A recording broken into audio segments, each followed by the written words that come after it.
অন্তত 560 বছর পর অযোধ্যায় রামচন্দ্র ফিরলেন। সোমবার গোটা দেশ জুড়ে উৎসবের চেহারা নেয়। বাদ যায়নি শহর শিলিগুড়ি। সকাল থেকেই শিলিগুড়ির বিভিন্ন মন্দিরগুলিতে ছিল ভক্তদের উপচে পড়া ভিড়। এই শুভ দিনকে স্মরণীয় রাখতে শিলিগুড়ি জংশনের একজন চাওয়ালা নিজের সাধ্যমতো দৃষ্টান্ত রেখে দিলেন। সকলকে একেবারে বিনে পয়সায় চা খাওয়ালেন তিনি। প্রসঙ্গত জানা গেছে, অযোধ্যায় রামচন্দ্রের মূর্তির প্রাণ প্রতিষ্ঠার আনন্দে তিনি সকলকে বিনে পয়সায় চা খাওয়ান। চা খাওয়ার পর ক্রেতারা তাকে টাকা দিতে গেলে তিনি সরাসরি তাদের না করে দেন। ছেলেটির বয়স খুব একটা বেশি নয়, নাম Pappu.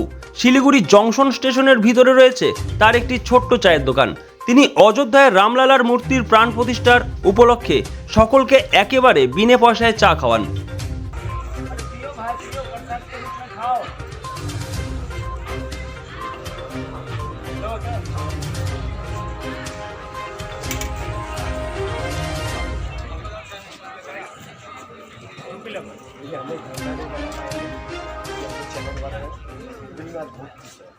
Sponsored by Bishal emporium.